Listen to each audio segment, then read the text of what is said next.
Welcome, everyone. Thank you for joining us for today's webinar. Follow us on social media. On YouTube, subscribe to our page at Grade Level Reading. On LinkedIn, Facebook, and Instagram, follow us at Campaign for GLR. And on X, follow us at Reading by Third. Please use the hashtag Learning Tuesdays and tag us to share anything that you learn on social media, and we will be sure to reshare. We also want to give quick thanks to our enterprise and programmatic funders, as well as our individual donors. Your support not only allows us to hold these vital conversations, but helps us create meaningful opportunities to share insights, foster connections, and build the GLR community. I also want to give special thanks to our Leo sustaining sponsors, who you can see on the screen here, who make these weekly webinars possible. I would like to share a few housekeeping tips before we jump in. First, we would love for you to introduce yourself. So please use the chat box at the bottom of the screen to share your name, city, or state, and your organization. Be sure when responding to select everyone so that we can all see each other's messages, and feel free to share your thoughts and insights throughout the webinar. All attendees are in listen-only mode, but we encourage your engagement by posting questions in the Q&A box. Our panelists will be typing out answers to those questions, and we will have some dedicated time at the end for folks to respond. The webinar is also being recorded and will be made available. The recording, as well as all slides, bios, and resources, will be shared in a follow-up email. And lastly, we'll be having a brief poll right towards the end of the conversation that we hope you'll respond to, as this helps us with our commitment to continuous improvement. And lastly, before we start, I just wanted to turn your attention to some of our upcoming webinars. Later this afternoon at 3 p.m. Eastern Time, we will have the continuation of our Parents as Curators series, this time with a discussion on the growth and potential of microschools. Next week on November 25th, we will be having a special holiday rebroadcast from our Beyond Decoding NAEP series. You can view that on our YouTube page and tune in at 3 p.m. On December 2nd, we'll have a continuation of the Parents as Curator series as well.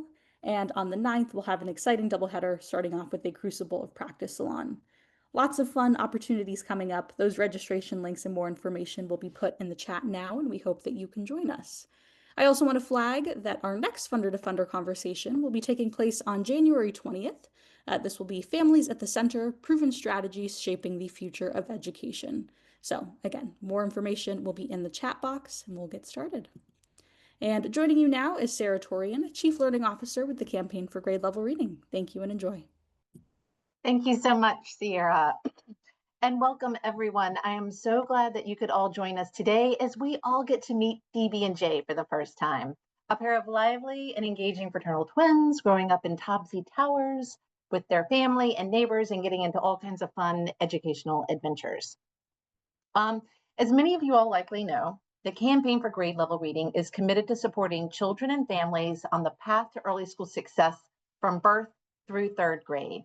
And critical to those efforts is ensuring that children are exposed to learning opportunities in all of the everyday places and spaces in which they find themselves, not just in schools and early learning classrooms. PBS Kids and the long list of incredible programming that it has supported through the years does just that. They meet kids and families where they are, at home in their living rooms, and more recently out and about in the community on the digital devices in their hands, delivering research-based, engaging, and educational content that promotes children's learning and social emotional development. As many of you also likely know, PBS Kids and the broader ecosystem of public media have faced some incredibly serious challenges this year, from the termination of the Ready to Learn grants this spring to the rescission package this summer, which eliminated funding for the Corporation for Public Broadcasting and for local public broadcasting stations across the country. Despite these challenges, Phoebe and Jay is on track to premiere next February. But the team is working to raise some of that last mile funding to help get this show and these adorable, lively little twins out to children and families in their homes and communities across the country. So today, we're going to start by learning a little bit about the research and thoughtful and intentional approach behind all of PBS Kids programming. Then we're going to get to meet Phoebe and Jay and hear how their on-screen adventures are intentionally designed to support children's learning and development. And then we will hear from some of the philanthropic leaders who have invested in the show's development. and also learn about additional opportunities to support the show in that last mile. And to begin that conversation, I'm delighted to welcome and introduce our panelists for today. As always, sharing just very brief bios for each, so I'd encourage everyone to check out the longer bios that are linked in the chat. Welcome first to Kelly Cartwright. Kelly is the Spangler Distinguished Professor of Early Child Literacy at UNC Charlotte, where she directs the Reading, Executive Function and Development Lab, or READ Lab. She has also served as the curriculum advisor to the Phoebe and Jay team. Jeannie Dees is the co-creator and executive producer of Phoebe and Jay, and also an interdisciplinary scholar, writer, musician, and media producer. Jeannie was the 2015 recipient of the Fred Rogers Memorial Scholarship. Pam Johnson has long and deep expertise in children's public media, having recently served as the executive director of Ready to Learn at the Corporation for Public Broadcasting. Before joining CPB, Pam served as Vice President for Education and Engagement at the Buffalo Toronto Public Media, where she spearheaded outreach efforts during Reading Rainbow's formative years at that station. Anne Lund, on the next slide, serves as Senior Director of Content and Curriculum for PBS Kids, where she helps set and shape the curriculum priorities and strategy for PBS Kids, working closely with content producers and advisors to ensure that their shows advance learning priorities. Dr. Glenn March is an ophthalmologist based in LA and also serves as a trustee to the Amundsen Foundation. And Ryan Radziski, serves as the communications officer at Grable Foundation, based in Mr. Rogers' hometown of Pittsburgh, PA, and is also co-author of the book, When You Wonder, You're Learning, Mr. Rogers' Enduring Lessons for Raising Creative, Curious, and Caring Kids. And T. Tun is the other half of the production team of Phoebe and Jay, joining Jeannie as co-creator and executive producer. And to guide us through today's conversation, I'm excited to welcome Terry Clark. Those in the CGLR network likely know Terry as the leader of Read On Arizona, the state's early literacy initiative, where she leads efforts to advance a comprehensive plan to improve school readiness and third grade reading proficiency. Thank you to all of our panelists for joining us today. I'll turn it over to you now, Terry. Thank you so much. I'm honored to act as the moderator today for this panel. As we all know, learning to read is a child's most important educational challenge because, as we say here at Read On Arizona, literacy powers learning. So a number of years ago, I had the great fortune to help shepherd the Fred Rogers Memorial Scholarship Program. It was really meant to help inspire the next generation of children's television content makers. Fred Rogers felt public television could be such a powerful medium to communicate and connect with children and families. So, of course, I was over the moon to see in development a children's animated series centered on functional literacy. And I'm so pleased to be able to talk with our phenomenal group of panelists and have them share more. And with that, let's jump right in. So my first question goes to Anne and to Pam. You both have deep expertise in the field of high quality educational children's media. To set the stage for today's conversation, I'd like to invite you both to share some of the intentional approaches and research that goes into the programming that many of us have enjoyed watching either as children or more recently with our own children. What do we know specifically about the drivers, the utilization, and impact of programming developed with funding from Ready to Learn grants over the years? Thanks, Terry, for having us here today. At PBS Kids, our mission is to use the power of media to open worlds of possibilities for all of America's children. And through educational media and family and community resources, we help children ages 2 to 8 learn lessons that last a lifetime, sparking children's curiosity and teaching foundational skills necessary for success in school and life.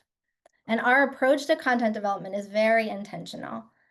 We work together with a diverse community of educational media producers and nationally recognized education experts to thoughtfully create educational media designed around key early learning goals.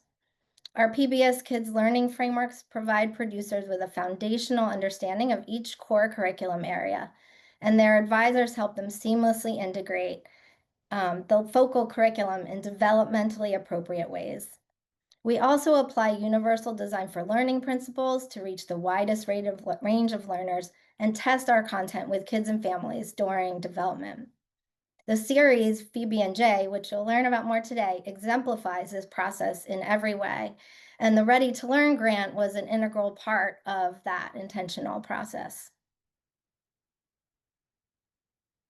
Hey, Terry, I can probably pick it up from here. Oh, and this is the slide that Ann was describing about the intentional, highly focused approach that PBS Kids takes. And it's just so cool to be here with everyone today. It is wonderful to see Jeannie and T and Kelly and Ann. I so admire you all.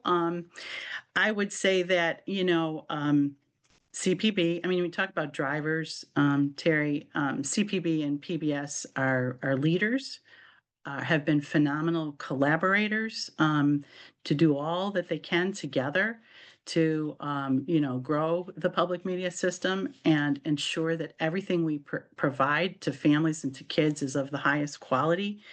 And, a really major priority for CPB always and for our partners at PBS is the idea of free, universally accessible, and available to to all children everywhere. So that's a big priority for us. It has been for CPB, and we've also been really proud partners. CPB and PBS have joined forces over recent years to pursue and we've successfully received Ready to Learn grants. As a matter of fact, it's been 6 consecutive 5-year grant rounds that were funded by the U.S. Department and by Congress. It's been a 30-year high-performing program, literally 1995 to 2025.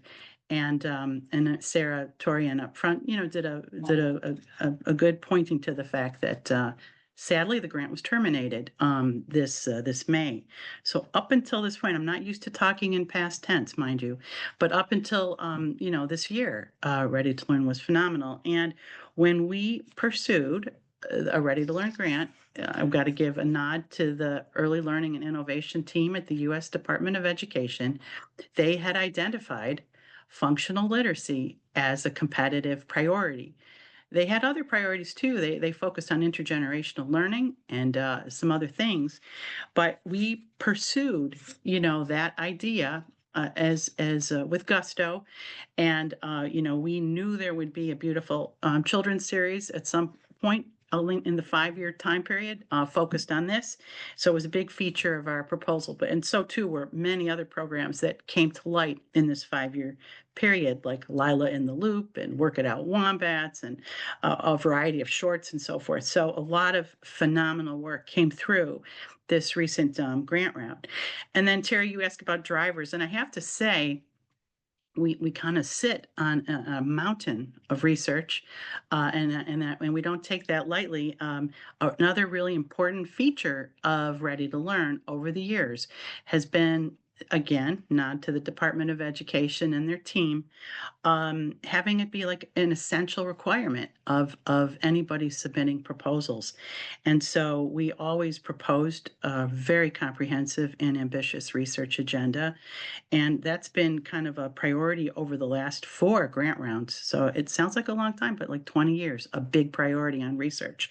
And the best of best research organizations and people from EDC, from SRI, from Rockman, from UCLA Crest, and others in past years, such as WestEd and others, have been a part of all this work. And the studies are broad, from formative to summative to experiential to data analytics and so forth.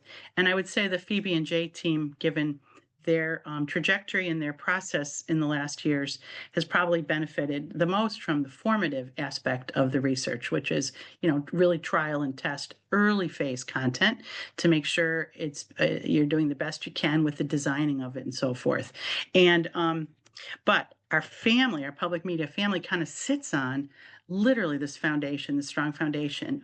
I know Sarah's putting into the chat a link to all the research that's come through Ready to Learn, located at learning media, and also putting a link to a wonderful set of briefs, research briefs recently developed by EDC, and one of them focuses specifically on literacy. So you can see the kind of learning that has come from Molly, from all the literacy programs we've done, and literally a lot of evidence that children, we help them with conversation, we help them with informational text, we help them understand vocabulary better, and use and be aware of alphabet awareness and phonemes and all of that. We have the research on all of it. So Phoebe and Jay is joining into and building on top of that wonderful record. Thank you. That was so helpful, and again, just amazing what you've accomplished so far. I'm going to turn to Jeannie and T.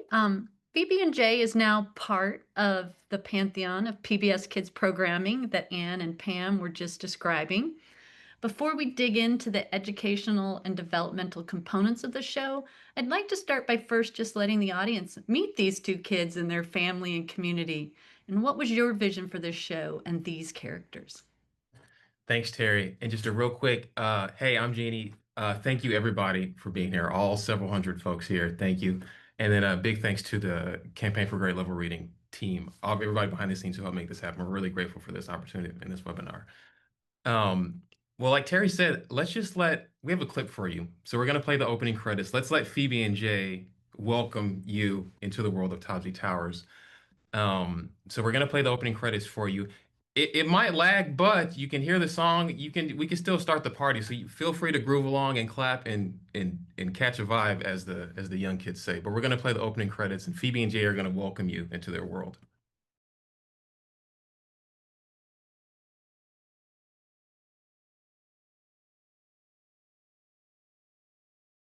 Okay, the chat is alive. Okay, awesome. Thanks. Glad it came through. That's awesome. Well, like I said, T and I are really honored to share a lot about the show with you today. I think that one of the main goals, like one of the main visions, was to stay authentic for this. And so, like, the bedrock of our show is authenticity. So from the kinds of stories we tell to the way these characters look, the way they were designed, the way characters speak, the language they use, down to like every brick and square foot of Topsy Towers, all that is meant to be authentic. And by that, we mean that it comes from lived experience. So from my life, from T's life, and the crew and everybody behind the scenes. So there's a lot of my family in this. So, you saw Grandma Annie, you see Grandma Annie there. That's like a carbon copy of my Grandma Annie. I can remember times when, times gets rough, you got to move in with Grandma Annie. So like to have a strong grandparent figure like is resonant for me, and a lot of our viewers have that intergenerational relationship. And so that's authentic. That reflects real life, we think. And so for T and me, I think even though we were poor growing up, sometimes in the quotation marks, we never really knew it because we had, loving caregivers who loved on us and encouraged us to dream big. Um, and so I think the chance to show that, to show loving caregivers, to show a family solving problems together, to welcome your neighbors into a community, the chance to show that, to reflect those authentic experiences, that's at the heart of Phoebe and Jay. Totally agree. Thanks again for having us. So a little bit about Jeannie and myself. I'm also a Fred Rogers Memorial Scholarship winner. And our first conversation that I had with Jeannie, we connected because we both grew up poor and from marginalized communities. And of course, we grew up on PBS Kids, but we didn't realize we were poor. You don't realize you're poor when you're a kid. You're mostly happy until you're compared. And in our world today, it's so easy to be negative, and we wanted to show really positive asset framing. It's one of our core themes for the show. Things don't have to be the best to make the best of things. And one of the best ways to show that is to represent everyone on TV. Being you and your life is amazing, and you are an important part of this bigger community. So let's show that and make kids feel special and welcome and teach them at the same time. So the one thing we really want to stress is how intentional and representative our show is, not only in stories, like Jeannie said, but also in the character design, the voice actors, apartment living, the wear and tear throughout Topsy Towers. One thing I'm really excited about is Phoebe actually has 3 hairstyles that she's going to rotate throughout the series, which is unusual for an animated series because they're so expensive to do. But we're going to do that because hairstyles are very important to Black women and Black little girls. And we did so much research. We had like 50 designs and we narrowed it to 3. Skin tones are also very intentional. If you look at the palms of the hands, they're lighter. And in the testing, a little kid pointed that out. So that really made us feel good. Testing, as Pam said, has been actually a godsend for me because it just shows that we were on the right path. During a testing, a mother pointed out, and she said that she really appreciated that we showed a laundry room and we normalized that not everybody has a washer and dryer in their homes. So that's another way that we're showing authenticity. Our voice actors, we have a blind character. Our actress is blind. We have a hard of hearing character. Our actress has a cochlear implant. Behind the scenes, all like most of our crew, if not all of them, come from an underrepresented background, which helps with our authenticity.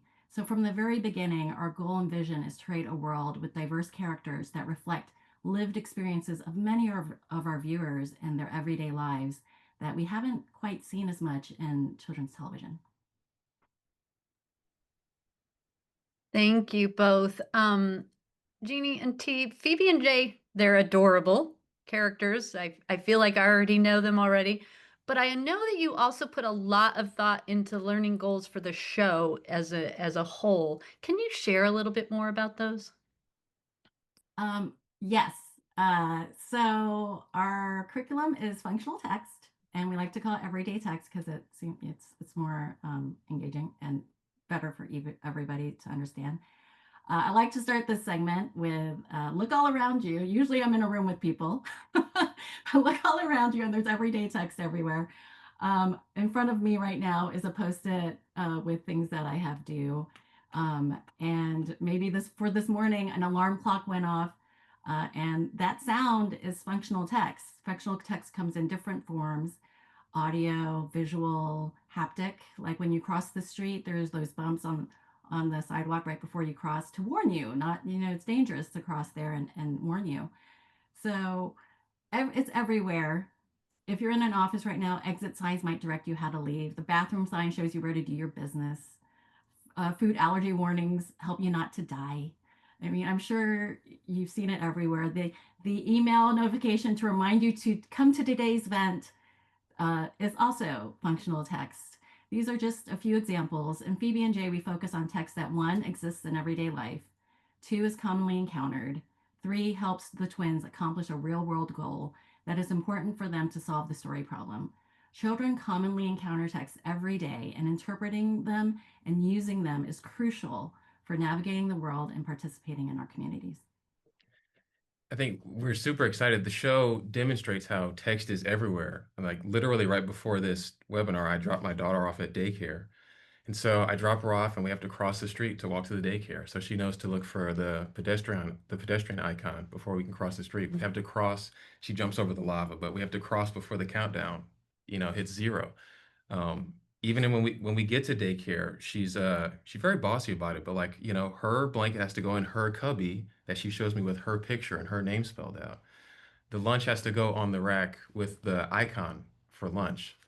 And so everyday text is everywhere, and the opportunities to encourage children to engage with those texts and help prepare them to be better readers is at the heart of the show.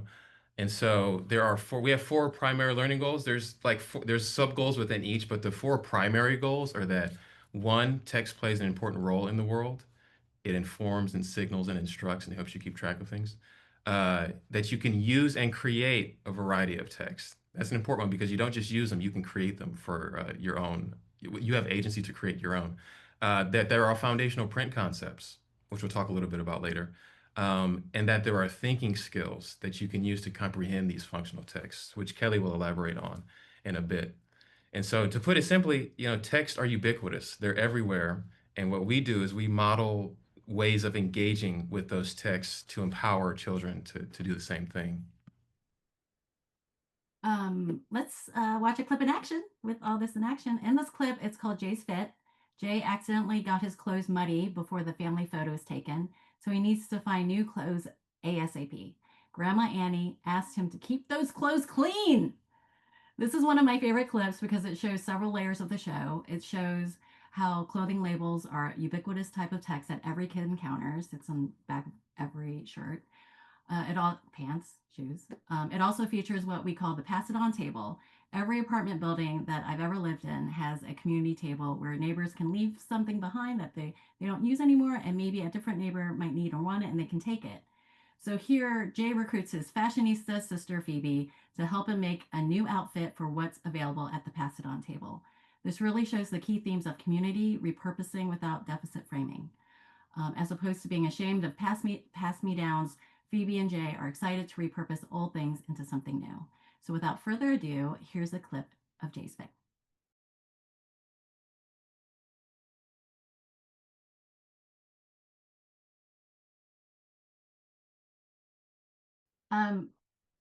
So in this clip, we saw an approach to our curriculum that we like to call graphic mode. We really want to take advantage of every medium that we work in. And in this part, we visually pull out the text from the story environment itself so that we can direct young viewers' attention to the curriculum. Using color and design, the numbers pop off the screen and help children focus on the important specific aspects of the primary text. We're really excited about that. It's a really interesting mechanism that we've been using, and we've gotten really great feedback from testing. As I brought up again, testing will always come back up. Kelly, of course, will talk about this later. And back to Jeannie. Yeah, we love the way just in each animated segment we have a chance to really slow down and focus, which is required when you're learning to read.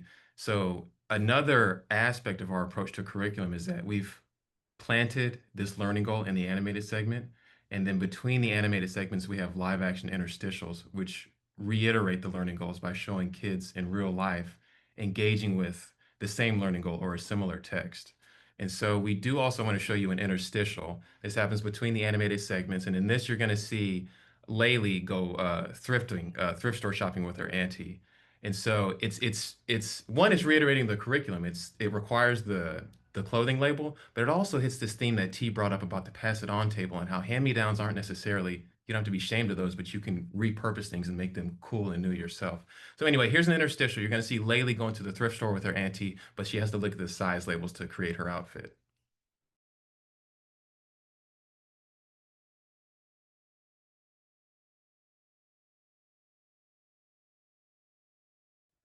So we saw how the learning goals were reiterated in a real life context there. I mean, we literally shot in a thrift store. Laylee literally shopped and had to find the right outfit. She wore that home. I think she wore it to the first day of school this year. And you saw how sound and the visuals kind of reinforce the graphic mode that T was talking about, how text highlights and the sound makes you pay attention to it. And so we put a lot of thought into the learning goals of the show and modeling the ways kids and caregivers at home can engage with everyday text. And we have an awesome team too. So we have a bunch of advisors behind the scenes, led, of course, by our lead curriculum advisor, Dr. Cartwright, who literally wrote the book on executive function and reading comprehension. And so we're excited that you get to hear from her next as well. But yeah, we put a lot of thought into the learning goals, and we're really excited for the ways kids will enhance their literacy, their early literacy skills after watching. Fantastic. And Jeannie, there's a rumor in the chat. Were you the vocals musician behind the song? Yeah, I You've meant already to be got the musician. fans already able to I, pick you out. I didn't mean to be the vocalist. It's just the production got time limits, so I had to sing it. But I'll claim the music. Uh, it was you're getting lots of fan base there. I'm gonna turn our next question to Kelly. As Jeannie referenced, we know that you work closely with Jeannie and T to help them bring those learning goals to fruition. Can you tell us about the process and the research basis behind the show? Absolutely, Terry. As the lead curriculum person, I really had eyes on everything throughout the process, from the premise through the script and new versions of each script, all the way through the animatics and the full-on animation. I mean, I've got eyes on all the words, ears on all the words. I see all the text, and it's so exciting to get to be part of this process and see how it works. And I'm making sure as I'm watching development that we're really aligning everything with the research on early literacy development that shows how meaningful everyday literacy experiences, like noticing those clothing tags, really shape kids' understanding, their noticing of, their understanding of, their use of, and approaches to print in those everyday environments, because that equips them with important knowledge and skills that they need to become lifelong readers who know that print is important for everyday purposes. And so in this next image, you see, for example, Mr. Tommy, who's explaining components of addresses to Phoebe and Jay. And there's a really catchy tune that goes along with this as well, but I didn't want to take the time to show you that. You'll just have to wait until February.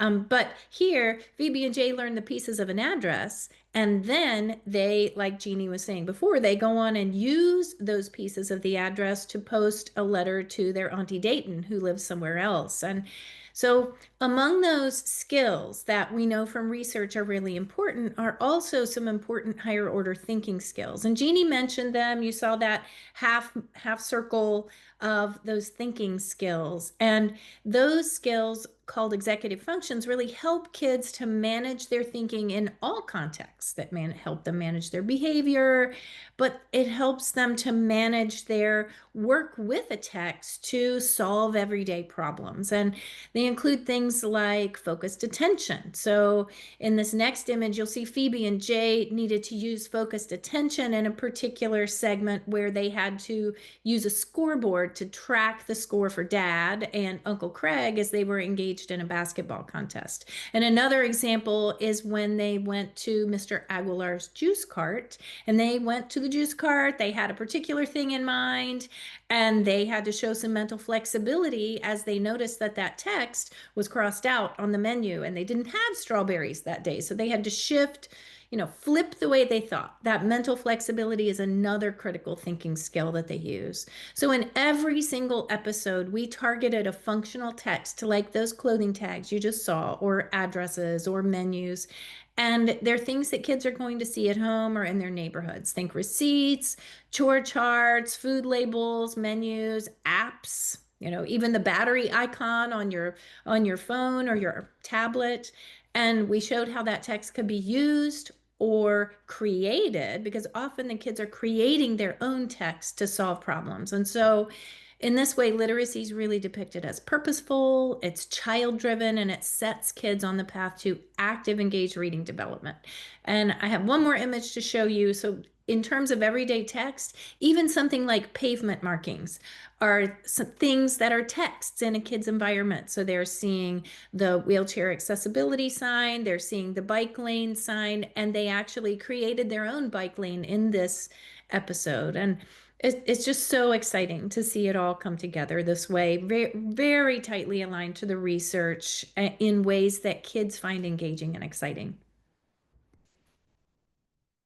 Terrific. Those are such great examples. Thank you. So Anne and Pam, coming back to you, would love to, what are your reflections on what you've just heard about Phoebe and Jay?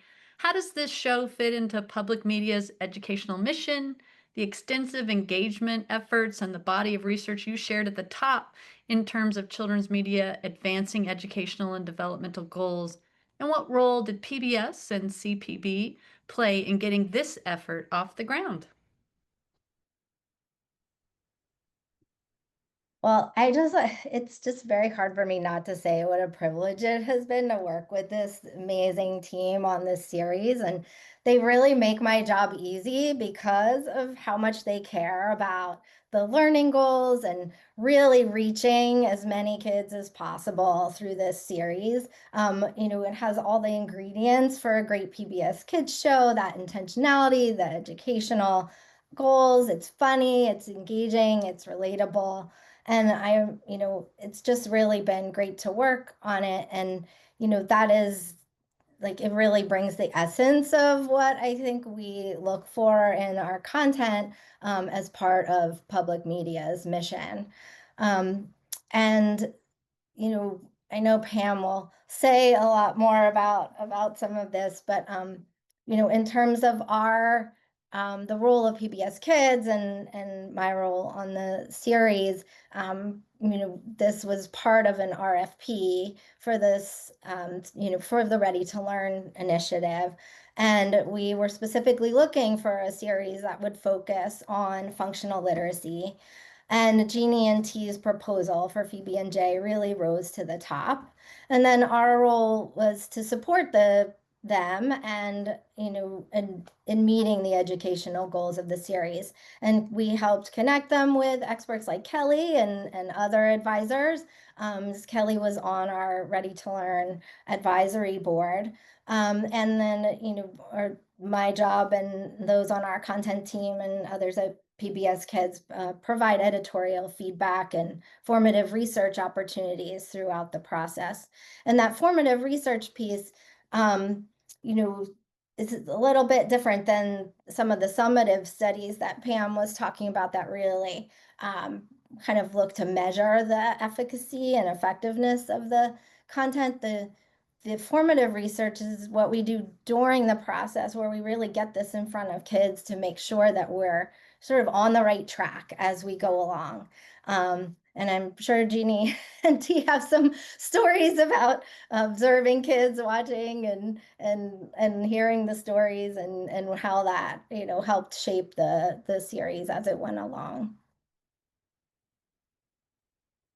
Gonna layer in, and that was awesome. Terry, when you talk about, how does this fit with the mission of public media and what role did everybody play? I would just say, this is exciting, dynamic content. It's the best of children's media, and it's our mission in action, totally in action. And it's very exciting, and it's going to be engaging to kids, and they're going to be able to see themselves in this media, and it's going to mean a great deal to them. And then these fantastic multi-platform distribution pathways that are part of PBS and part of PBS Kids. I mean, all of that is free and it's going to get to kids everywhere. So a really important piece of things. Now, in terms of roles, CPB, PBS Ready to Learn, because this is it's a funder conversation along with many, many community partners. Let's just talk about that for a minute. In a case of Phoebe and Jay, Ready to Learn money, because it was part of that proposal, is the major first funding in. Big commitment, major commitment.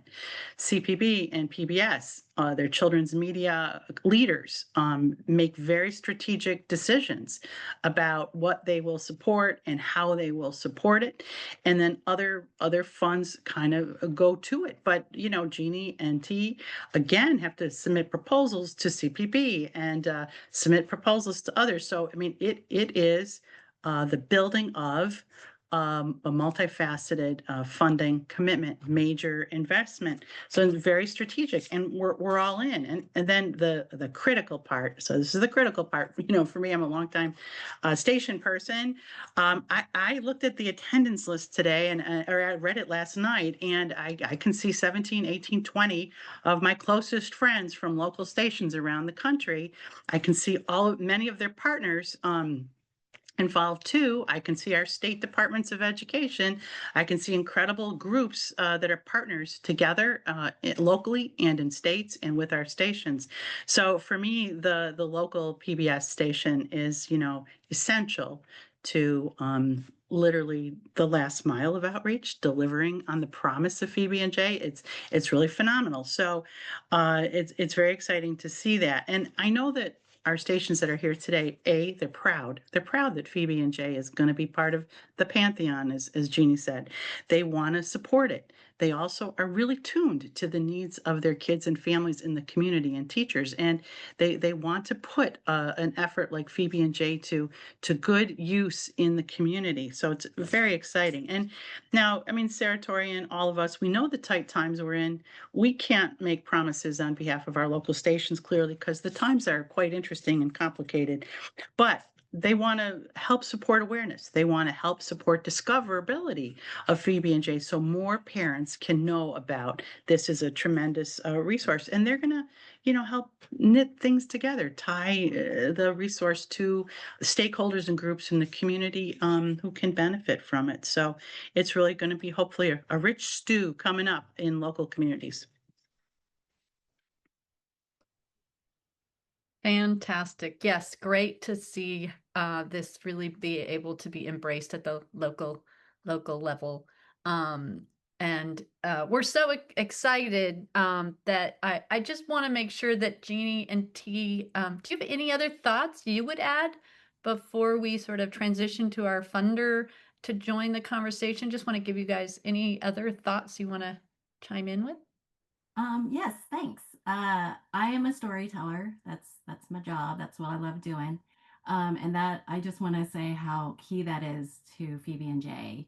Not only the relatable characters, but the storytelling is very key. And our process is Phoebe and Jay encounter a real problem. They identify opportunities with everyday text that helps them solve the problem. I want to stress that our stories are kind of slower paced on purpose because we're very aware, especially with education, our audience. We don't want to just like bam, bam, bam. Like we want to keep thoughtful engagement with them through our stories, and it's slower. And in one of the testings, it was funny because a parent was like, I wasn't sure if they were going to keep like really pay attention because it's a slow show, but they stayed the whole time and focused. And at the end, the testing showed that they learned what we were teaching, which I like to call the Mr. Miyagi effect. That you're going to learn everyday text functional literacy, karate, and not even know it. And the other thing I'm very proud of, and Jeannie can talk more about this, is we add a lot of dad jokes. Co-viewing is really important to us. So we want parents and caregivers and adults to watch with the kids, and then that way they're more engaged with them so that when they go out in the world, they can be like, look at that, look at that, look at that. So that was another big thing that we really wanted to intentionally put in the show. Yeah, to that point, Terry, we got time to play a clip? Okay, cool. So we want to play a clip with you, and you're gonna see that intergenerational dynamic that T just mentioned. This next one is a clip of it's called Grandma's Greens, and it's important, it's important to me because it reflects my culture, similar to what Pam said a moment ago. To see yourself is so empowering. And so this was a chance to show something that was close to my heart, to showcase Black culture while integrating the functional text in a meaningful way. And so, to T's point, it's not that the text is secondary at all. It's that we really drill down on what happens, what is the story, and then how is text integrated or involved in that. And so you're going to see that in this next clip, excuse me, where Phoebe and Jay write down Grandma Annie's Sunday greens recipe for the first time because she's remembered it by oral tradition. And so even you have to watch the full episode, but even earlier she mentions why oral traditions are important to Black culture specifically in the first place. And so it's a very nuanced, layered conversation, and stories that we're telling. But anyway, we're gonna see Phoebe and Jay finally taste the greens that they've been cooking all day.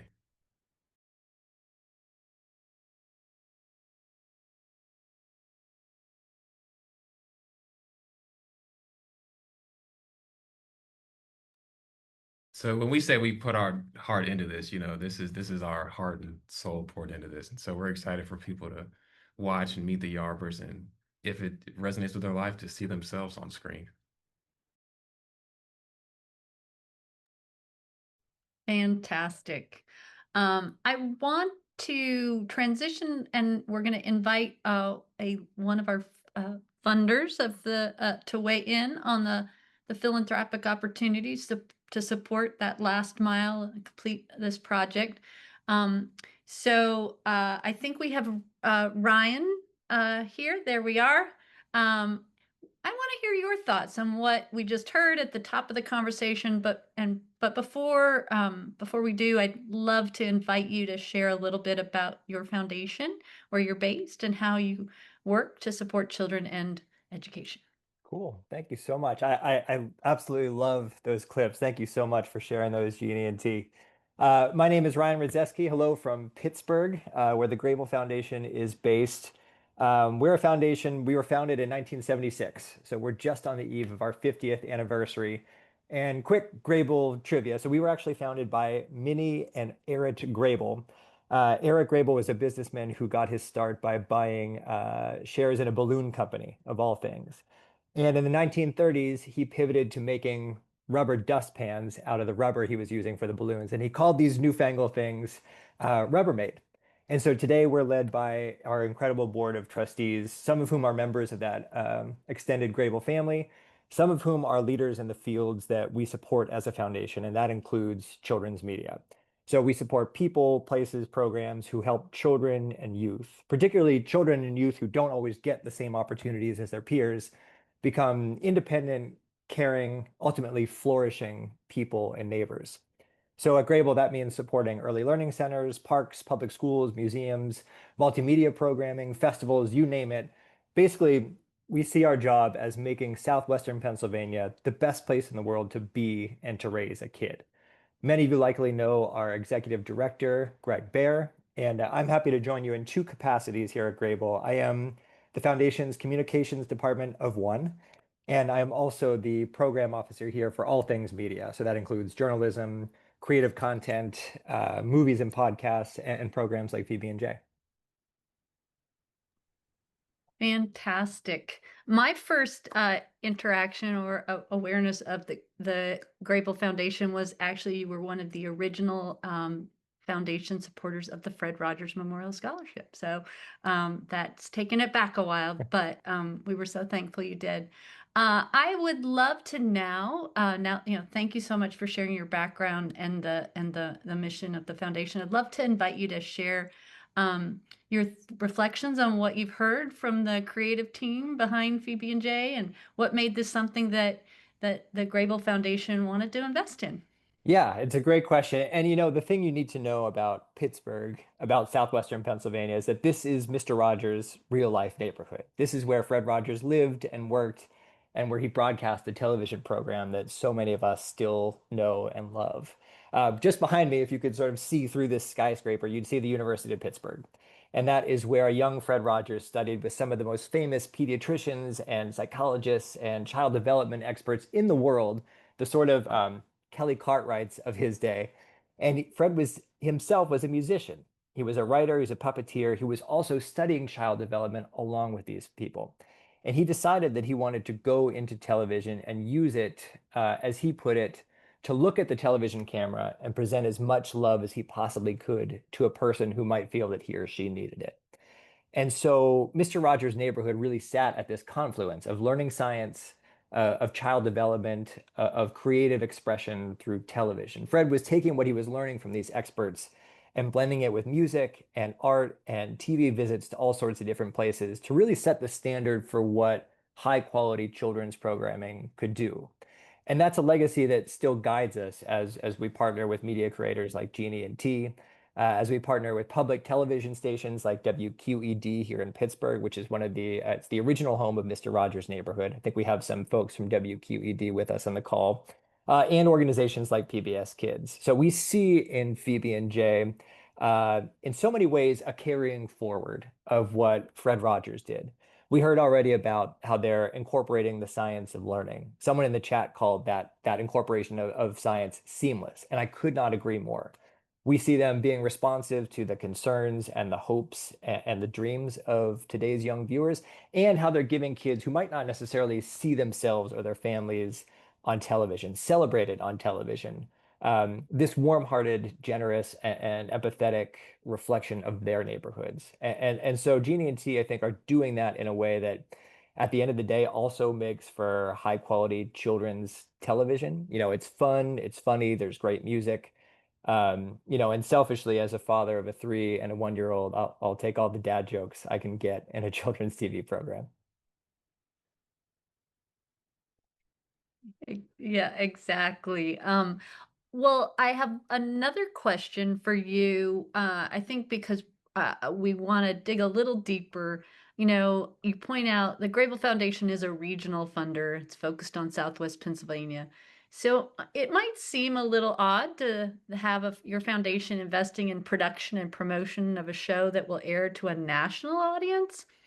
Can you just share a little bit more? What's the opportunity and the importance of geographically focused funders at that local level helping Phoebe and Jay secure this last mile funding?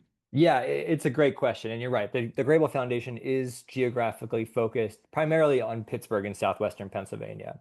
And yet there is a connection between the foundation and Jeannie and T, even though they live on the other side of the country. So we've heard a few times about the Fred Rogers Memorial Scholarship, which was sponsored by the Grable Foundation and presented by the Television Academy Foundation. As you heard earlier, this award was really aimed to support the next generation of media creators to do their own version of what Fred Rogers did, but in very modern ways.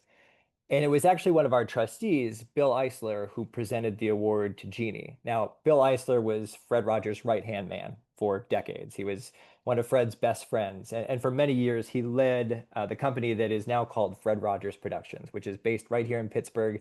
They make Daniel Tiger's Neighborhood and a bunch of other great programs. I think we have some folks from productions with us actually here today as well. And it was at that ceremony and presenting that award to Jeannie that Bill said that through television, we have the choice of encouraging others to demean this life or to cherish it in creative and imaginative ways. And we see Jeannie and T as two people who are using television to do just that. And the impact of that transcends geography, right? Yes, Phoebe and Jay is being made and produced in places other than Pittsburgh. Yes, our grant dollars in this case are supporting PBS SoCal, which is 1,000 miles away from where I'm sitting now. But at the end of the day, we know that kids in Pittsburgh are going to benefit from this program and from Jeannie and T's thoughtfulness and their deliberateness and their creativity just as much as kids anywhere else. And in an era when public media is under threat, to put it mildly, when programs like Phoebe and Jay are being targeted for simply doing good for the kids who need and deserve it, we're proud to support it even as a regional funder. And in fact, Jeannie, your acceptance video from 2016 is still on YouTube. I don't even know if you knew that, but I went back and watched it. And in it, when you got that award, you said, "This is proof that doing good for others is not futile." And at the Grable Foundation, I think, we believe that by supporting last mile funding, even as a regional funder, we're doing good too in our own small way for kids right here in Pittsburgh. And I agree, Jeannie, that it's not futile. For us at Grable, it's a privilege. Thanks for, I did not know it was on YouTube. Thanks for telling me, Ryan. You haven't aged a day. I appreciate why. I don't feel like it, but thank you. I appreciate it. Wonderful. I'm going to invite all of our panelists to turn their cameras on and join us for some what we hope to be lively conversation. So thank you again. This has been so far, and you can tell in the chat and just the responses, it's already got a fan base. But we've heard about the vision and the framework for this engaging show, the research base behind it, the ways that these, funders have come together to support it. But with all the major projects like these, we know it takes a village to get them to the finish line. And several members of that village are with us today. So I just want to invite Anne and Pam and Jeannie and T to share a little bit more about the systems and the players that helped get Phoebe and Jay to this point. We really cannot give up at this last important junction, and I think you're just expanding the village, and today is a great opportunity to do that. Pam, do you want to maybe start us off? Or T looked like she was ready to go too. No, Pam. T, go ahead. Take it away. Well, it is a village. Ryan, everything you just said was so incredibly powerful and moving. So thank you for that. And I think, coming from a local station and more recently, the national funding group of the Corporation for Public Broadcasting, who've been stewards of the federal investment in public media. That's really powerful, and it is this village. And one thing I can share, I mean, and I think Anne and I and others from PBS and Kids and from CPB and our producers that are on the line too could on the webinar too could share this. Um, when Jeannie and Teed speak about being part of the PBS Kids family, and the great shows that are part of it, and I mean, I can proudly say Ready to Learn has funded most of those shows, many of those shows. But what I want to share is that I think it's important for fellow funders to understand that these PBS Kids shows, frequently funded by Ready to Learn and CPB, have incredibly long lifespans. And I mean incredibly long. They grow in popularity.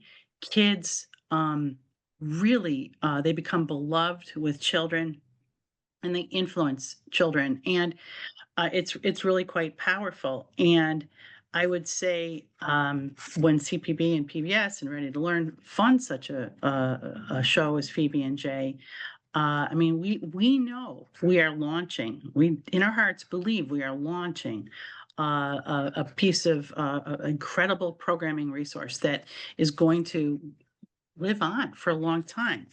And I mean, just if let's just give one small example and then another example right behind it. But Super Y was a fantastic literacy series that came out of the literacy round that Ready to Learn had in 2005 to 2010. So we're talking, 10, 15, 20 years ago. When it came out in 2007, it was based on the reading panel's recommendations for how to teach reading to children. All those processes and best practice methods are pretty much what the science of reading is today, called today. And the show was wildly popular. So the producers from Out of the Blue created an incredible resource. It it was taken up immediately by stations, by families, by educators. And then, the producers also built, a summer camp as well. So children could enjoy Super Y in a summer camp or out of school in a setting, that kind of thing. So we're talking 17, 18 years strong.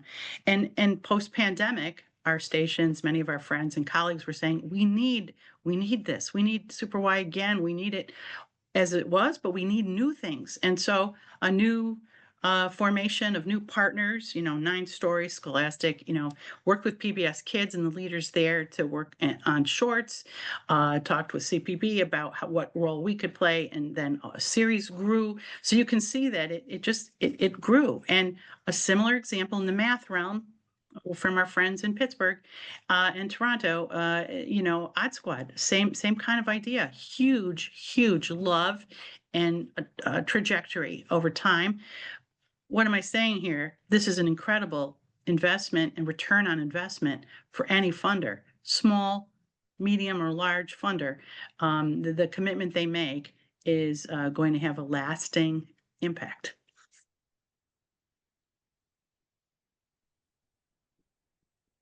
And it's I can't find any other words than how grateful we are to be in that family now. Like on the one hand, it's to be in this pantheon, it is I don't want to call it pressure, but it's a great responsibility that we don't take lightly. And we've talked about, like we put so much into it. And to be honest, I'm also thinking about, I'm still a little shook from the words that Ryan shared because it's got me thinking, like me, I'm just the result of people who cared for me in my life. I'm just the result of my grandma driving me to my piano lessons, and even though it was hard, making me do it, or when the power went out because you didn't pay your bill, my mom saying, let's sing in the meantime, or people in this room, the Fred Rogers Scholarship team, like we're just the results of people who encouraged us along the way. And the fact that Phoebe and Jay gets to enter this conversation and be with kids for free as resource, as tools, sounding like them, looking like them, going through some of the same things they go through. That's I don't know, we're just so grateful. And so, I don't know, really, I just think I'm just saying thanks, but we're really grateful for this opportunity. I think we would be remiss, Jeannie, if we didn't bring up Glenn March, who Oh, couldn't thank be you. here with Yes. us today. He is from the Amundsen Foundation and has generously donated to our little show. And we, shout out to Glenn, um, and the reason why, and Jeannie helped me with this because you have more experience, you've talked to him more than I have.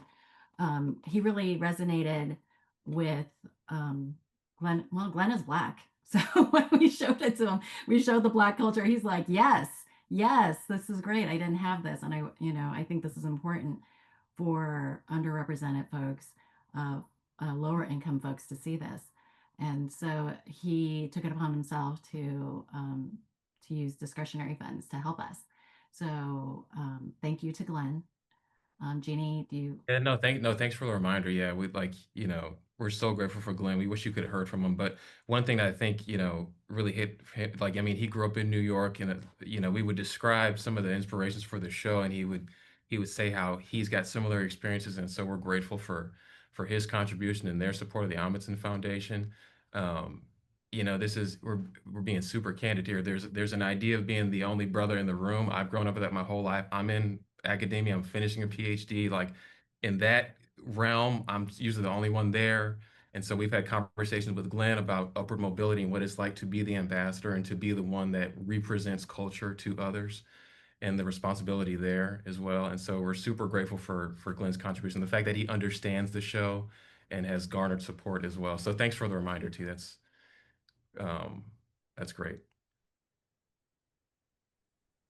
Gary, I see a lot of comments in the chat from some of our local stations, and they're indicating that they want to be supportive. They look forward to bringing Phoebe and Jay to the community and to more families and kids. What I just want to share too, which I think is a really important thing to build on. In the last year, CPB's education department conducted a survey of all the stations in the United States and had a really fine response rate, really high response rate of 87%, which is considered strong, very strong. And we wanted to ask the stations more qualitatively what their priorities were for educational services. And in now this survey was fielded in the summer of 2024, kind of a year pre the really hard news we've all been receiving this summer. But I can say that there were some really notable things there. The stations say that their major priority for service to children is in the area of literacy. And then second to that, of course, they are also thinking about STEM and also thinking about child and youth mental well-being. And then stations also really indicated that they are prioritizing young learners and early learners. And it's one person's quote, but one person's quote from a station was, early learning is pretty much the cornerstone of our mission, and it permeates our entire organization. So that's really important to hear. And then, we all know, those of us who work in public media, that for stations, they just are so excellent at partnerships in their communities and at their state level. And they excel at doing all sorts of important and fun, engaging literacy activities. I mean, they do story times at libraries. They do family nights at Title I schools. They do family and community workshops in all sorts of settings in the community. They give away books. I mean, you name it. They produce shows and spots and things and podcasts on issues that are of importance to kids and families in the education realm. So they do all of that. And this was really important too, because again, Phoebe and Jay being so tuned to functional literacy, the stations also talk a lot about their leading partners, and a chief among their partners are public libraries, our state departments of education, our school districts, and other state agencies. So, this is like a fantastic foundation to build on. And, it's going to give such a launch, such a great launching ground for Phoebe and Jay and for funders who get involved.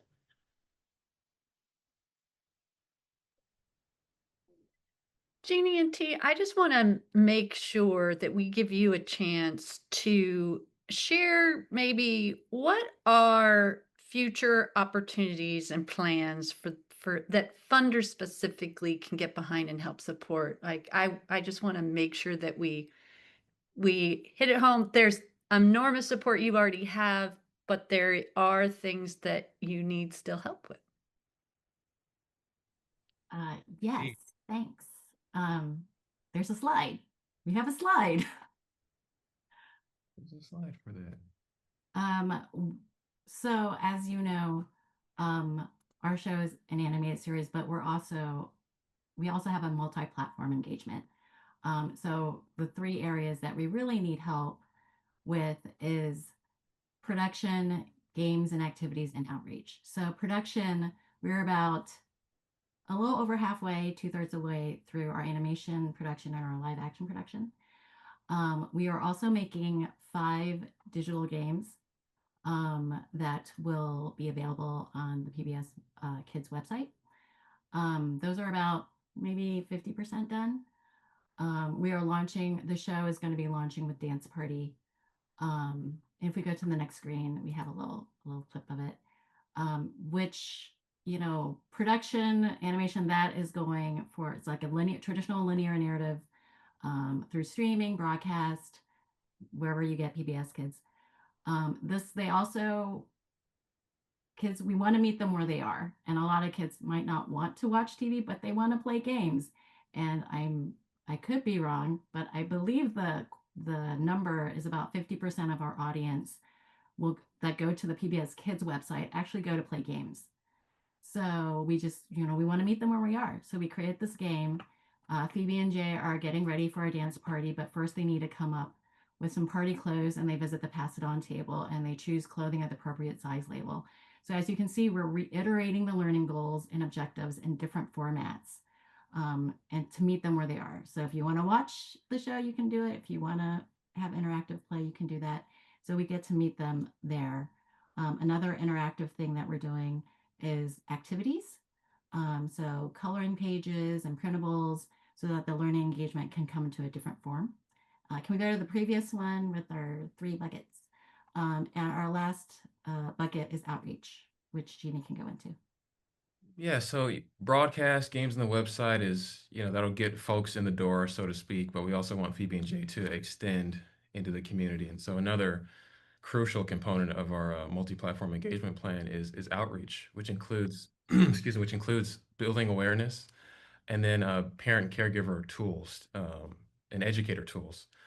As Pam said, the relationship with RTL and the various communities, the trust, the institution is there and established.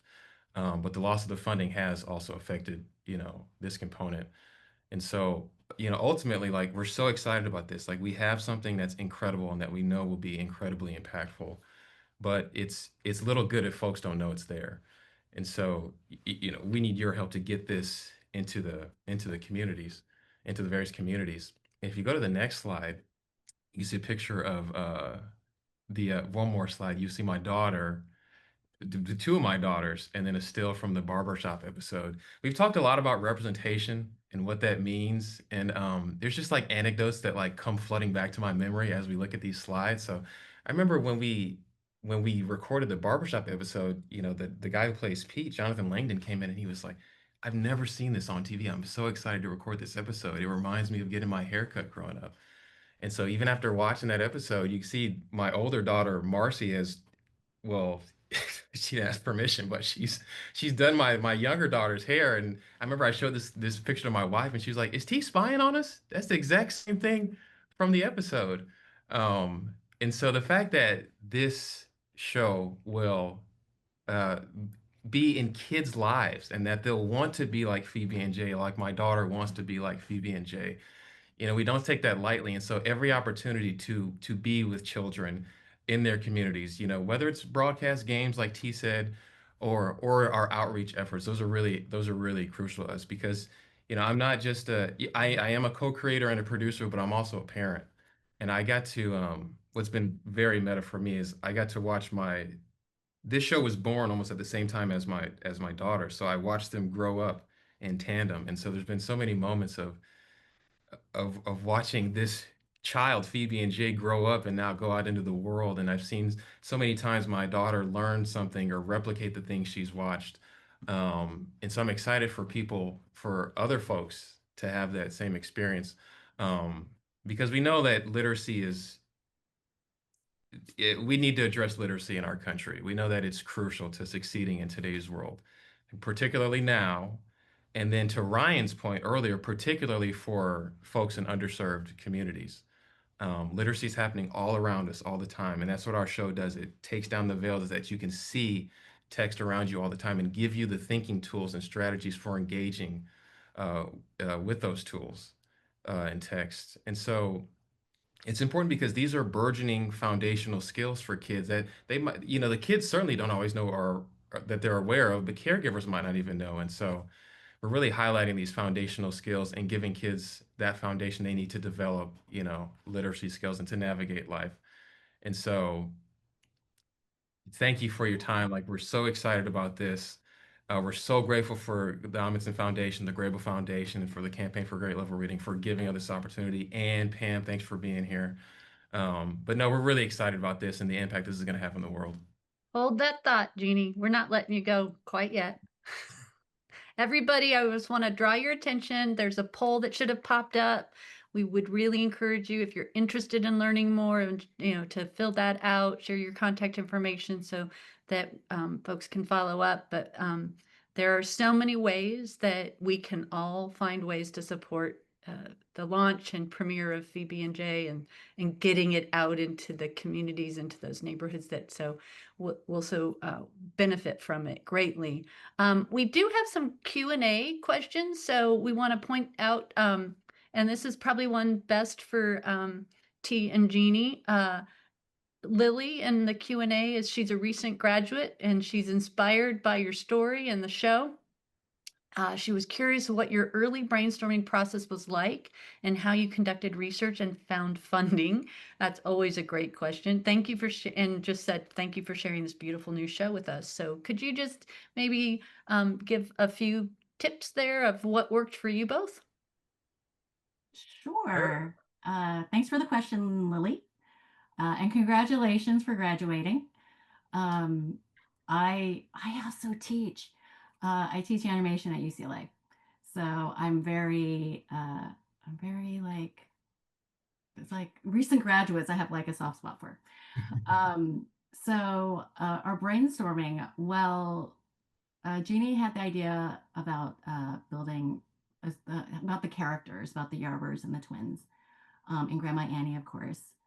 So when he came to me, he didn't have animation experience, and so we were talking about it. And the main thing, when I tell students, like, if you're going to do a TV show, you want to make sure that you have a breadth of characters and a breadth of an environment and world. So you have to do some world building and character development so that you can sustain so many stories. And so that the more you know about your characters, the more easily that the story ideas will come. And one of the things I told Jeannie, because Jeannie has, as you can tell, a musical background, and soon his YouTube, he's gonna have a whole YouTube thing to go along with his acceptance speech. It's gonna be like this whole thing, is to create a playlist for characters.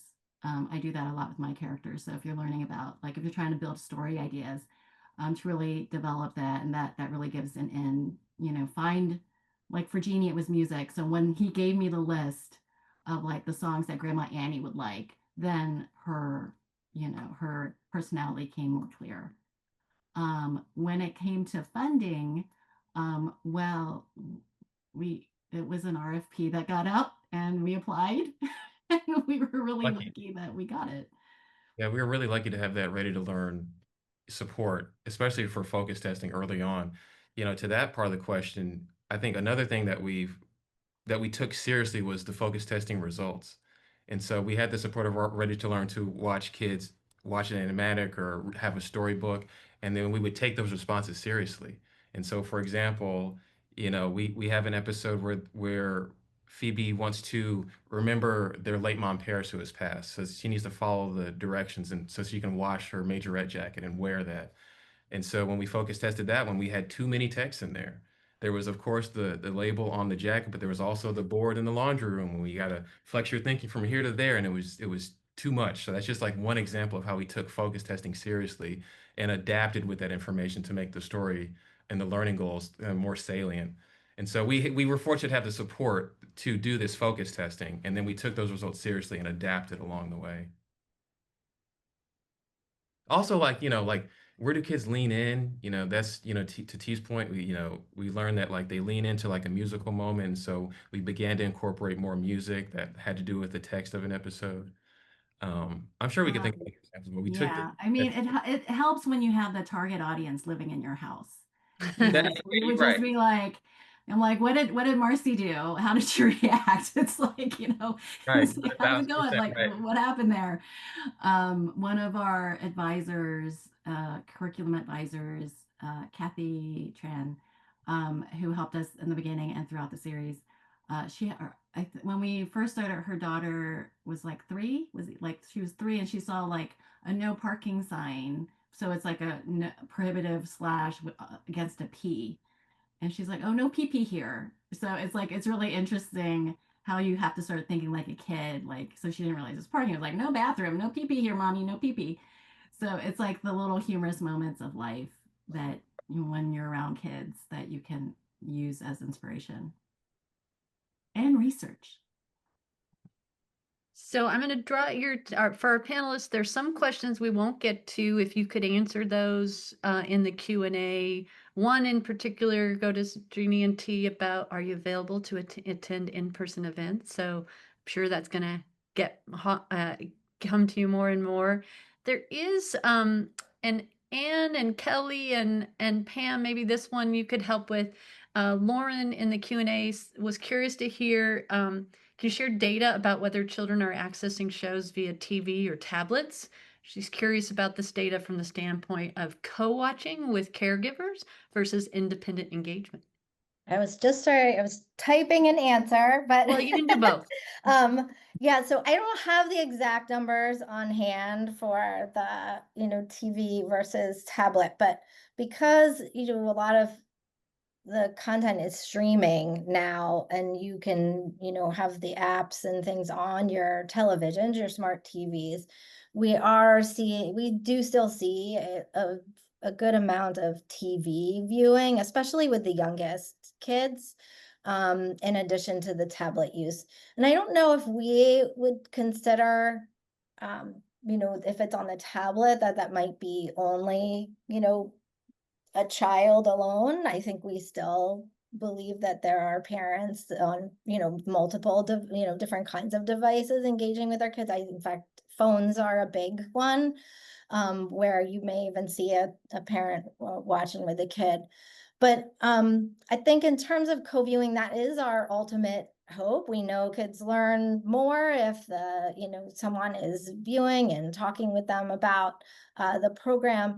And I think the way the stories are written, Phoebe and Jay's stories are so family oriented and really relatable that I think the hope is, even if a child is watching alone, that it will spark a question, a conversation, that they'll want to tell their caregiver about it, and then that will hopefully then engage the parent, when they see it on the next time, or that they may ask, their child about it in the future. So I think we do still see the TV viewing, and the tablet viewing for young kids. And so, yeah, co-viewing, we really hope that that's happening. Fantastic.